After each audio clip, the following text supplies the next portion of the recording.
ইংরেজদেরকে ভয় করতো না। একদিন একটা গল্প বলি শোনো।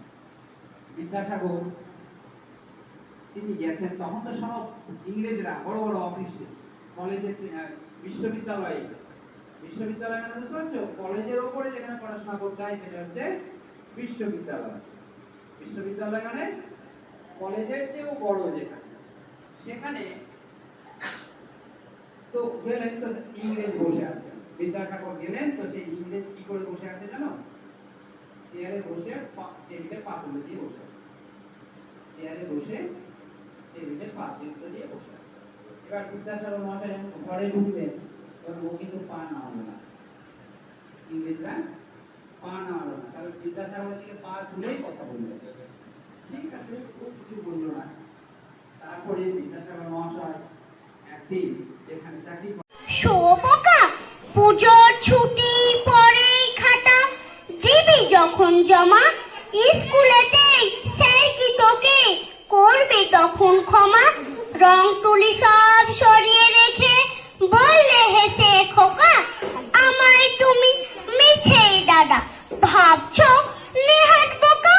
লেখাপড়ার কাজে আমি দিই না মোটেও ফাঁকি, এখনো পুজোর ছুটি 27টা দিন বাকি, তত দিনেই কি আর থাকবে সো পোকা। পূজাপতি হবেই হবে, নয়টা আমি বোকা। নমস্কার। আমরা দুজন বসুর গল্প বলব। দুজন বসু আমাদের ভারতবর্ষে, আমাদের দুজন সৈনিক। এই দুইজন সৈনিক ইংরেজ আমলে যেভাবে বিদ্রোহ করেছিলেন, লড়াই করেছিলেন, এরা না থাকলে আমাদের দেশের স্বাধীনতা ভাবতেই পারতাম।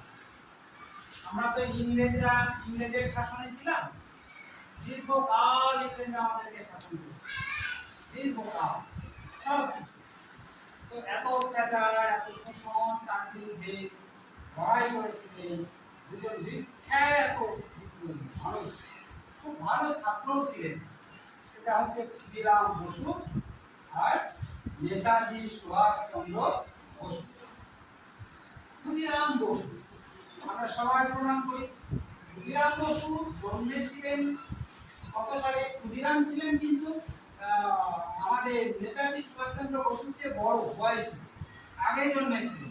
তিনি জন্মেছিলেন 1889 খ্রিস্টাব্দে 3রা ডিসেম্বর, 1889 খ্রিস্টাব্দে। আর নেতাজি সুভাষচন্দ্র বসু জন্মেছিলেন 1897। তাহলে 89 থেকে 97, 89, 90, 91, 92, 93, 94, 95, 96, 97, 8 বছর পর জন্মেছিলেন নেতাজি সুভাষচন্দ্র বসু।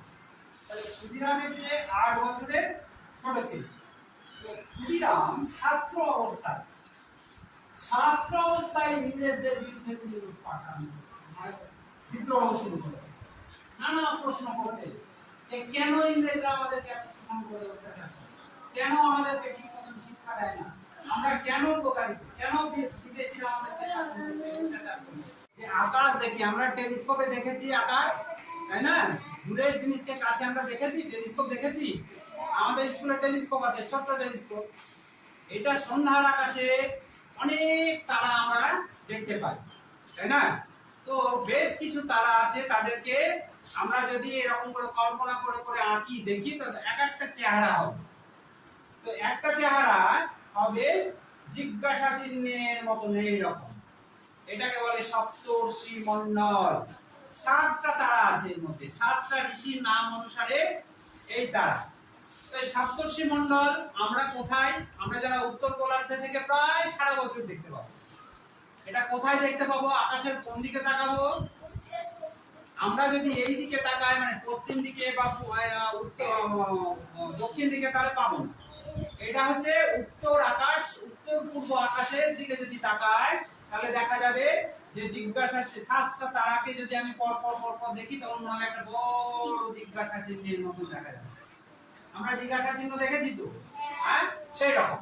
এখন আকাশে এই যে সপ্তর্ষি মণ্ডল, এই যে 7টা তারা আছে, কেমন করে না নামগুলো কি 7টা ঋষি। এটা হচ্ছে ক্রতু, পুলহ, পুলস্ত, অত্রি, অঙ্গিরা, বলিষ্ঠ, মরীচি। তো আকাশে এটা তো এইভাবে থাকবে না, আকাশ দেখতে গেলে কেমন করে দেখতে হবে? আকাশে এই যে আকাশের ম্যাপ দেখা যায় আমরা যখন এইটাকে এইভাবে দেখি, তাহলে এইভাবে ঘুরে যখন চলে যাবে ওই লাস্টেরটা কে থাকবে? মরীচি। আর এখানে থাকবে ক্রতু। তাহলে জিজ্ঞাসা চিহ্নর মাথায় থাকবে ক্রতু। এবার এই ক্রতু থেকে যদি সোজা আমরা তাকাই এদিকে, তখন যে তারাটা জল জল জল জল করবে, খুব বেশি জল জল করে না, কিন্তু অনেক দূরে, সেইটাই।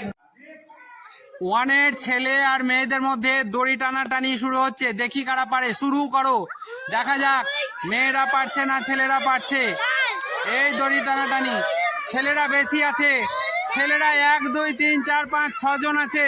টানো মেয়েরা, টানো মেয়েরা, ধরো ধরো ধরো মেয়েরা, টানো, ধর ধর ধর ধর ধর, টান টান টান, ধর ধর, টান টান টান টান টান টান টান, টেনে নে, টান, জোরে টান, টান টান টান টান টান টান, ওই ব্যাস ব্যাস ব্যাস, সমান সমান।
ভরে দিলাম, দেখছে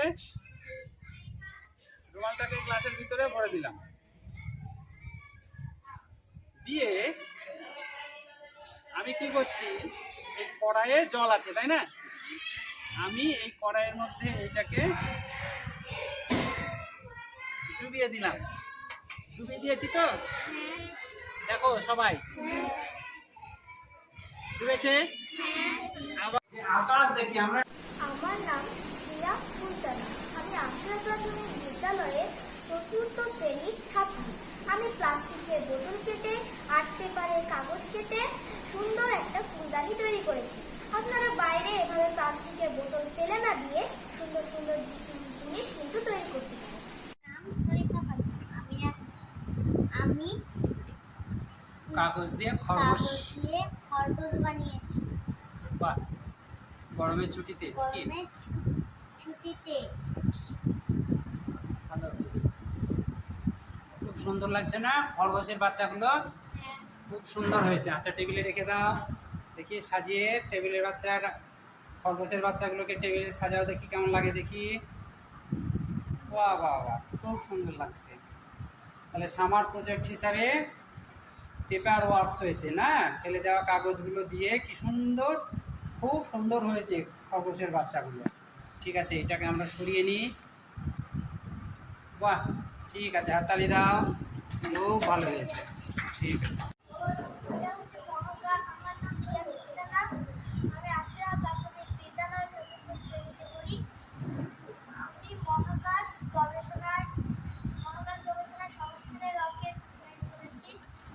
ভারতীয় মহাকাশ গবেষণা সংস্থার তৈরি রকেট।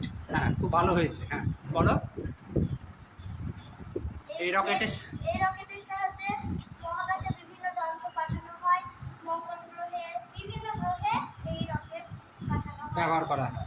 চন্দ্রযান যখন হয় এই রকেটে করেই চন্দ্রযান পাঠানো হয়েছিল, তাই তো? বাহ, ভালোই হয়েছে।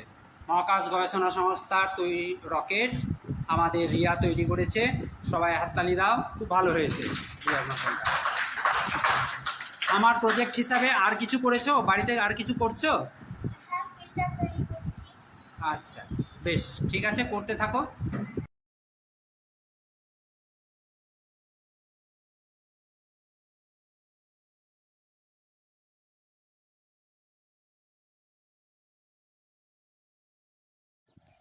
এইটা, হ্যাঁ, ওই এই গাছটা হচ্ছে কদম গাছ। কদম, কদমও কিন্তু গ্রীষ্মের সময় কি হয়, কদম ফুল ধরে। তারপর কদম কিন্তু টক, হালকা টক। কদম খাওয়া হয়, শরীরের পক্ষে ভালো। আবার কি করে, প্রচুর অক্সিজেন দেয়। গাছপালা যত বেশি হবে, যত পাতা হবে, তত অক্সিজেন দেবে। যদি বেশি অক্সিজেন থাকে বাতাসে, তাহলে কাদের কাজে লাগবে, উপকার হবে কাদের? মানুষ।